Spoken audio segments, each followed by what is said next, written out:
করে যা আমরা ইসলাম ও নবী কোরআনের বিষয়ে বুঝে বুঝে কথা বলি। কথা শুনছেন না? শুনে এদের একটা কারো কথা ছিল, ওকে কথা বলার বোকা হয়ে যেত। আজকে আমি আপনার সিদ্দিকী বুঝিয়ে বুঝিয়ে জনসমাজকে একত্রিত করছি। এখন তোদের কষ্ট, তোদের হাজার, তোদের হারাম খাওয়াতে মাদ্রাসা চলে যাচ্ছে, মসজিদ চলে যাচ্ছে, তোদের কোরআনকে বিরুদ্ধে সমালোচনা হচ্ছে, তোদের আজানকে ক্রিটিসাইজ করা হচ্ছে। এক করতে চাইছি, আমার পিছনে দেখা যাবে কষ্টটা আমার ওই 2 নম্বর হারাম করে বক্তা বেরিয়ে পড়ে। আর এসে বলবে এখন মদ, জুয়া, গেঁজা, গুড়, মিষ্টি সব এক করে ফেলতে হবে। এখন সব কথা খেয়াল করতে গেলে হবে না। কেন কি সমস্যা? বলছে না, দেশের যা মহল, দেশের যা মহল, দেশের মহল 5 বছর আগে যা ছিল, আমার 5 বছর পরে ভালোর দিকে না খারাপের দিকে? 5 বছর থেকেই বলছি দেশের মহল, দিন কিন্তু খারাপই হয়ে যাচ্ছে। কি করতে পারলি? আগামী 5 বছর আরো খারাপ হবে। কিন্তু মনে রাখবে, যদি তোমরা প্যালেস্টাইনের বাচ্চাদের মতো ঈমান রাখতে পারো, আল্লাহর পক্ষ থেকে সাহায্য আসবে। যেমন দাদার দাদাগিরি ঠান্ডা করছে, তোমাদের উপরে যে জুলুম করবে তার দাদাগিরি আল্লাহ ঠান্ডা করবে। যদি লিভার হয় না, না লিভার হয় না লিখে যাও। এটা আমার ডিউটি, এটা আমার কর্তব্য। আর আমি কোনো সরকারের নকল নয় যে সরকারের দালালি কথা বলবো। আমি মোহাম্মদ রসুলের চাকর, এই মোহাম্মদ রসুলের দিনের পক্ষে নকারি করতে এসেছি, তাই হক কথা বলে যাচ্ছি। শুনছেন তো নাকি? তাতে লিভার হয় নেবে না লিভার হয়, আমার ডিউটি আমি বলে দেব। যতক্ষণ আল্লাহ আমাকে বলাবে, আমার জবান যিনি দিয়েছে তিনি ছাড়া রূপার কোন মায়ের বাচ্চা, কোনো মায়ের বাচ্চা জন্ম দেয়। যিনি দিয়েছে তিনি রুখতে পারেন, তিনি ছাড়া দ্বিতীয়ত রুখতে। কত তো মানব যদি পশু চেষ্টা করেছিল, করেছিল না করে নে? বলেছিল ওর গাড়ির চাকা ঘুরবে না। আর এখন এমন হয়েছে, শুধু এরকম করে বসতে আর পাচ্ছি দিনে জলসা বন্ধ হবে, আর দরজা কাটাতে দিলে না রে, আর গাড়ি চালাতে পারছি রে। রোজ রোজ দুটো করে রোজ, আর লিনি করে কিনতে হয় না, দিনে কিনতে হবে। গাড়ির চাকা বন্ধ করার মালিক দুনিয়ার কেউ নয়।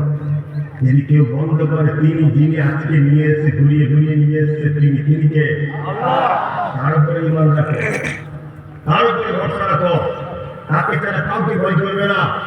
জন্মেছে যখন মরবে একদিন, কুকুরের মতো মরনি, বীর মুসলিম ইমানদারের মতো মরো। আল্লাহ নবী সারাটা জীবন তোমার আমার জন্য কেঁদেছে। আজকে সেই নবীর দিনকে মিটিয়ে দিবার ষড়যন্ত্র পেরে গেছে।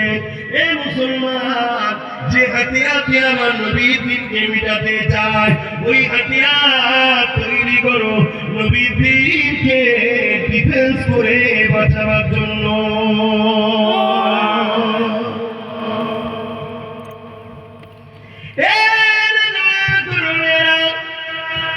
মাইকের মধ্যে কথা বলছি, ঘরের মধ্যে 2-4 জনকে নিয়ে গুজুর গুজুর করছি না। হাজারো সোশ্যাল মিডিয়ার মাধ্যমে দুনিয়াতে চলে যেতে লেগেছে। এই যে এখন আলোচনা করছি এত সকালে, হয়তো অনেকের এখনো ঘুম ভাঙেনি, ঘুম দিয়ে মোবাইল ঘুরে দেখবে ভাইজানের জলসা হয়ে গেছে। ঘুম ভেঙে দেখে জলসা হয়ে গেছে। অনেক জায়গায় এখন না, তুমি কি ভাবছো আমার এই কথাগুলো শুধু বাংলা লোক শুনছে? এখন Dubai, France, Britain, America, Japan, German, Indonesia সব জায়গায় আমার দাদা হুজুরের ভক্ত মুমিন আছে না? আছে। আল্লাহ শুকর, যারা দাদা হুজুরকে ভালোবাসে সত্যি, আব্বাস সিদ্দিকীকে সত্যি দিলে কথা বলে হচ্ছে না। সবাই যা করে নিজের বাপের জন্য করে, আমি যা করি দাদা হুজুরের জন্য। নিজে দেখো দেখো ওখানে এই আবলটা খুলেছে, কার নামে? আমার আব্বার নামে। উনি আমার আব্বার নামে, উনি আমার আব্বার নামে। অহংকার না, আব্বাস সিদ্দিকী দাদা হুজুর।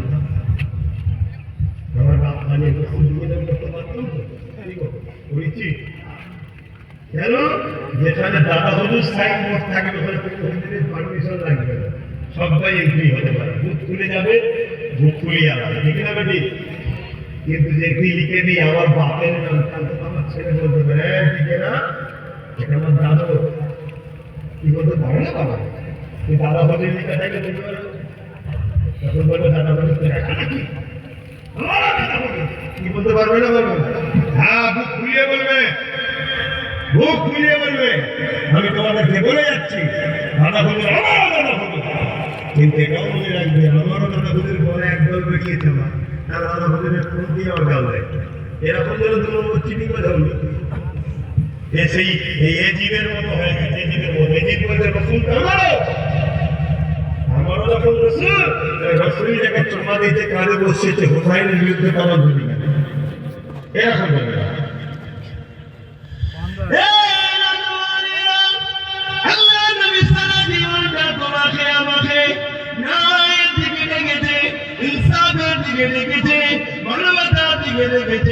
গরিবের সেবা করার কথা বলেছে, খোদার তোকে খানা খাওয়ার কথা বলেছে, মজলুমের পাশে দাঁড়াবার কথা বলেছে, অসহায় কাশনায় দিবার কথা বলেছে, বিধবাকে সাহায্য করার কথা বলেছে, নিজের মাতৃভূমিকে ভালোবাসার কথা বলেছে, মাতৃভূমির সার্বভৌমত্ব নিরাপদের কথা বলেছে।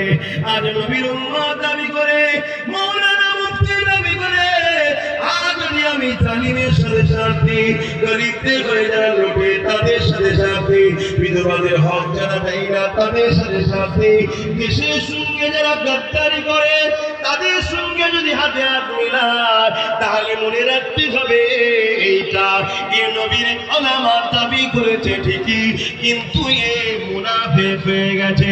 যেমন আমরা সমাজের বুকে দেখে থাকি আজকে এই যুবকেরা, তরুণেরা, বাপেরা এই বলে দিয়ে যায় দুদিনের দুনিয়া। তুমি যদি নবীর উম্মত হও, গরিবের পক্ষে থাকো, এতিমের পক্ষে থাকো, বিধবার